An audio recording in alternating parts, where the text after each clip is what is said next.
I know I'm a bit late to the party, but I missed this one in the cinemas, as I didn't have it really on my radar up until recently. I mean, sure, the concept sounded interesting, but I wasn't really sold for some reason and thought I will just have a look once it's available for streaming. But as I heard that the violence in the title was more than justified, as it had some insane kills and the home video and streaming release is now finally approaching, I quickly checked it out once it was available.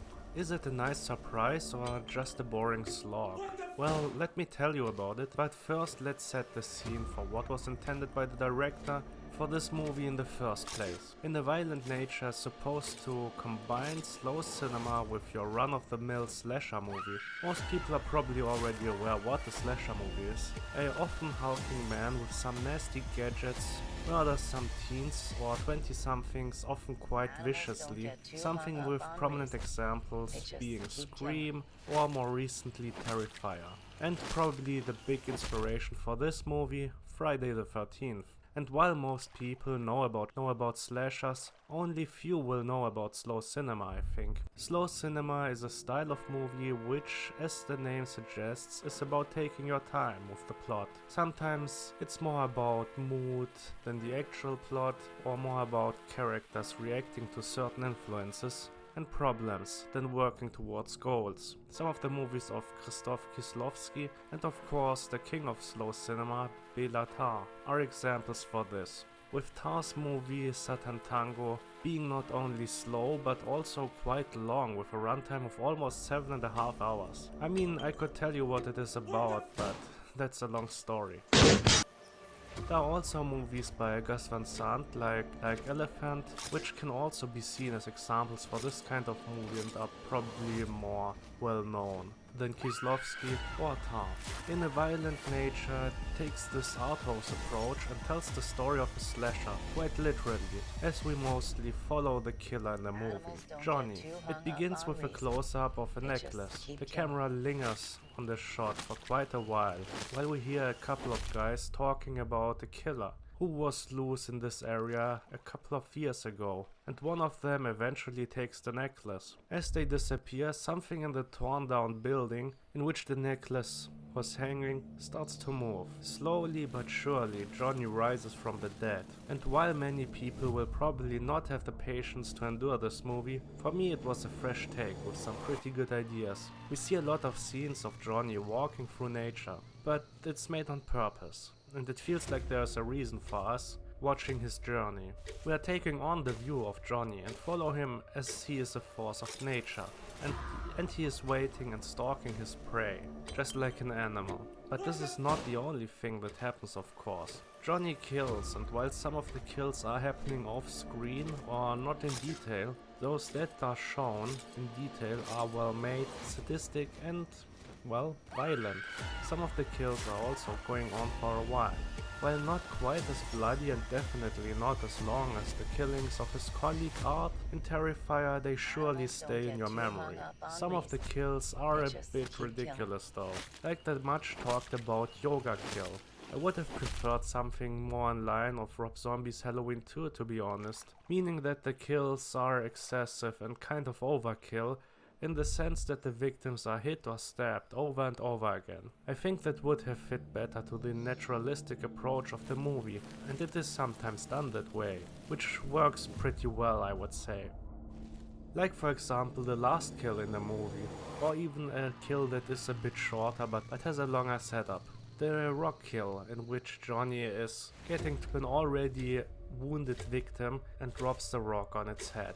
But while there isn't much going on in the story, what is happening is mostly pretty well done.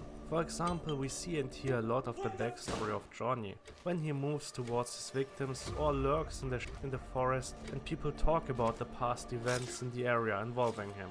It's a nice idea, and I thought some of the things are well done and kind of cleverly executed.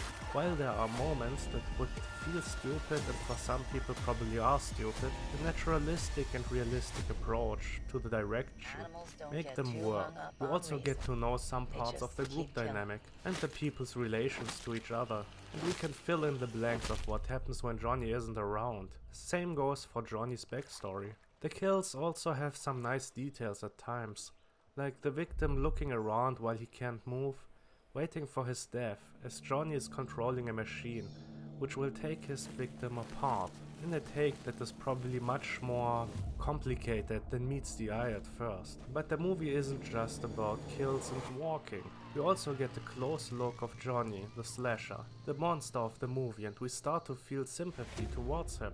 We see several times that he is still human. There's still humanity left in him. He has flashbacks to his parents. The necklace is from his mother, and Johnny was slow when he lived and had probably the mindset of a little boy, which we also see very well done in one scene, but eventually he is returning to his current state, turning into a mindless killer once people are coming closer to him. These somber and subtle moments are well done, and I would have liked more of these. In a Violent Nature is definitely not for everyone. The movie is probably too slow for most slasher fans, not bloody enough for gorehounds, and probably too bloody for arthouse fans. But I am a fan of horror and arthouse, so it's a nice little experiment for me personally, and I appreciate it. It also helps that the movie looks beautiful. It has some interesting ideas and a rather unique way to tell its story. Only towards the end it gets into a bit of a lull, which is kind of natural though, as it follows the slasher structure and we see the final girl in the end. But maybe it would have been better to just stick to Johnny and let him do something. It does also feel like we have only scratched the surface here, and maybe the sequel, which was already announced, will give us more. We'll see. In a Violent Nature isn't perfect, but it's interesting and well made. It's a unique take on a formulaic subgenre and has style and beauty in its violence. I enjoyed the watch, but it's a bit hard to recommend it to anyone else. For me personally, it is a 7 out of 10, and probably a movie that I will rewatch someday, and I'm looking forward to the sequel and hope it will add something more to it. Everyone else who wants to see a slasher is probably better up with a Friday the 13th movie or some of the more recent Scream movies. But I'm glad that a Violent Nature exists.